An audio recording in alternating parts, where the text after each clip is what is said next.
AI यानी artificial intelligence, ये अब सिर्फ एक टेक्नोलॉजी नहीं रह गई है, ये एक पूरी क्रांति है। और जानते हैं, इस क्रांति के सेंटर में कौन आ रहा है? हमारा देश भारत।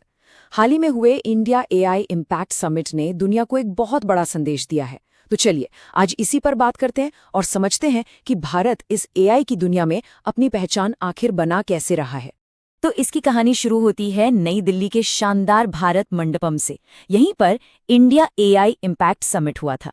सोचिए, दुनिया भर के एआई के बड़े बड़े दिग्गज एक ही छत के नीचे जमा थे और इसी बीच एक तस्वीर ने सबका ध्यान अपनी ओर खींच लिया। और ये कोई आम तस्वीर नहीं थी, बल्कि ये ग्लोबल एआई रेस में जो तनाव चल रहा है ना, जो स्ट्रैटेजी बन रही है, उसका एक जीता जागता प्रतीक बन गई। कभी कभी एक छोटा सा पल बहुत कुछ कह जाता है ना? बिल्कुल वैसा ही हुआ यहाँ। एक तरफ थे ओपन एआई के सैम ऑल्टमैन और दूसरी तरफ एंथ्रोपिक के डारियो अमोदई। मजे की बात यह है कि ये दोनों कभी कलीग्स हुआ करते थे, साथ काम करते थे, लेकिन आज एक दूसरे के सबसे बड़े कॉम्पिटिटर्स हैं। तो जब सब हाथ मिला रहे थे, इन्होंने बंद मुट्ठियां उठा ली। ये एक छोटा सा जेस्चर एआई इंडस्ट्री की जबरदस्त टक्कर को दिखाता है। और सबसे बड़ी बात, ये सब हुआ भारत की जमीन पर। इससे साफ पता चलता है कि भारत अब इस ग्लोबल खेल में कितना अहम प्लेयर बन चुका है।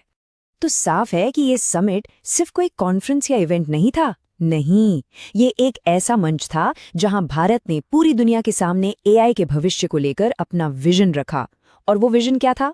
एक ऐसा एआई जो एथिकल हो, जिसमें देश की संप्रभुता कायम रहे और जो सबके लिए हो, जिसमें सबकी भागीदारी हो। कह सकते हैं कि यहीं से भारत ने अपनी शर्तों पर एआई के भविष्य की नींव रखी। और भारत की इसी सोच, इसी विजन को एक नाम दिया गया, मानव। ये प्रधानमंत्री नरेंद्र मोदी का एक सिग्नेचर प्रपोजल है, एक ऐसा फ्रेमवर्क जो एआई के डेवलपमेंट को सही दिशा दे सके। तो सवाल ये है कि आखिर ये मानव है क्या? चलिए इसे समझते हैं। मानव, जैसा कि नाम से ही जाहिर है, इसका मतलब है इंसान। और ये सिर्फ एक नाम नहीं है, इसके हर अक्षर में एक गहरा मतलब छिपा है। एम मतलब मॉरल और एथिकल सिस्टम्स, ए मतलब अकाउंटेबल गवर्नेंस यानी जवाबदेही शासन, एन का मतलब है नेशनल सॉवरेनिटी, जिसका डेटा उसके अधिकार, दूसरा ए है एक्सेसिबल एआई, जो सब तक पहुंचे, और वी का मतलब है वैलिड और लेजिटिमेट। तो कुल मिलाकर इसका सार ये है कि भारत के लिए एआई का विकास सिर्फ टेक्नोलॉजी के लिए नहीं, बल्कि इंसानियत की भलाई के लिए होना चाहिए। फोकस इंसान पर है।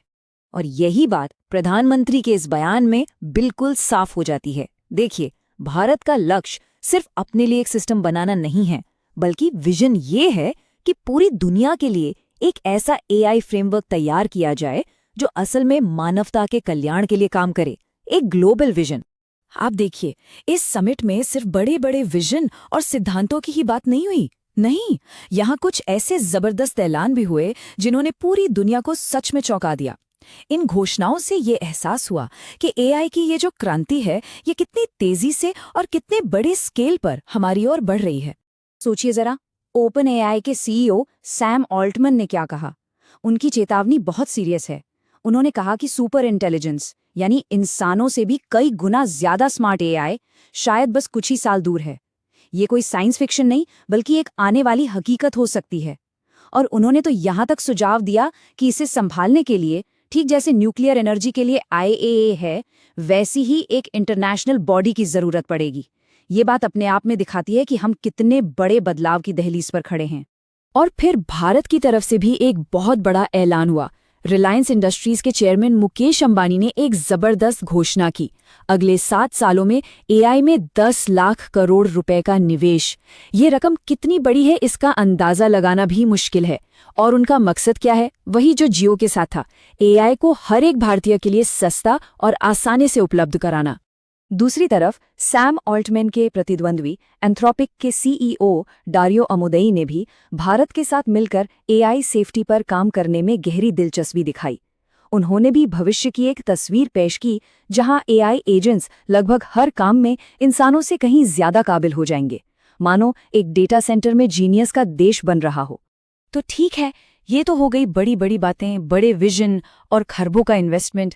लेकिन सबसे बड़ा सवाल तो यही है कि इन सब का आम इंसान की जिंदगी पर क्या असर पड़ रहा है? क्या इसका कोई फायदा जमीन पर दिख रहा है? चलिए अब जरा ये देखते हैं कि एआई आज भारत की असलियत को कैसे बदल रहा है।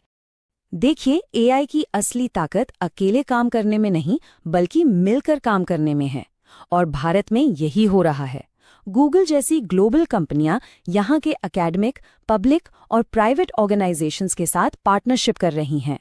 वाडवानी एआई, कोरोवर.ai, टेरास्टैक जैसे कई नाम हैं।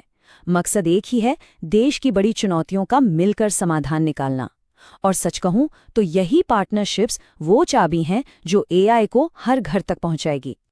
और अच्छी बात यह है कि इस सहयोग के नतीजे भी दिखने लगे हैं, वो भी जमीन पर। इसे 3 हिस्सों में देख सकते हैं।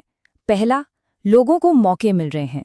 जैसे नौकरी खोजने वालों को उनकी अपनी भाषा में इंटरव्यू की तैयारी में मदद मिल रही है। दूसरा, पब्लिक सर्विसेज बेहतर हो रही हैं। किसानों को खेती के लिए स्मार्ट फैसले लेने में मदद मिल रही है। नागरिकों को 100 से ज़्यादा भाषाओं में सरकारी सेवाओं से जोड़ा जा रहा है। और तीसरा, जीवन की क्वालिटी सुधर रही है। हेल्थ वर्कर्स को लोकल भाषा में टूल्स मिल रहे हैं, जिससे मरीजों का अनुभव बेहतर हो रहा है। ये सब दिखाता है कि टेक्नोलॉजी कैसे सही मायनों में आम इंसान की जिंदगी बदल सकती है। तो भारत सिर्फ एआई को अपना ही नहीं रहा है, बल्कि उसे सही दिशा देने, उसे रेगुलेट करने के लिए नियम कानून बनाने में भी लीड ले रहा है। इस समिट में कुछ बहुत ही ठोस कमिटमेंट्स किए गए, ऐसे वादे जो एआई गवर्नेंस के लिए एक बिल्कुल नया फ्रेमवर्क तैयार करेंगे। खास तौर पर 2 बड़े वादे किए गए। पहला ये कि एआई के इस्तेमाल से जुड़ा जो डेटा है उसे एनोनिमाइज करके शेयर किया जाएगा, ताकि उसके आधार पर नौकरियों और स्किल्स को लेकर बेहतर पॉलिसी बनाई जा सके। और दूसरा, एआई सिस्टम्स का मूल्यांकन सिर्फ इंग्लिश में नहीं, बल्कि भारत की सभी भाषाओं और संस्कृतियों के संदर्भ में किया जाएगा। ये सुनिश्चित करने के लिए कि एआई सबके लिए असरदार तरीके से काम करे, बिना किसी भेदभाव के। और जैसा कि केंद्रीय आईटी मंत्री अश्विनी वैष्णव ने कहा भी, ये पहल भारत को एआई गवर्नेंस पर एक ग्लोबल साउथ का नजरिया बनाने में सबसे आगे रखती है। एक ऐसा नजरिया जो इनोवेशन के साथ साथ बराबरी और असल दुनिया के असर को भी तवज्जो देता है। मतलब भारत दुनिया को ये दिखा रहा है कि टेक्नोलॉजी की तरक्की और इंसानियत की भलाई के बीच संतुलन बनाना मुमकिन है।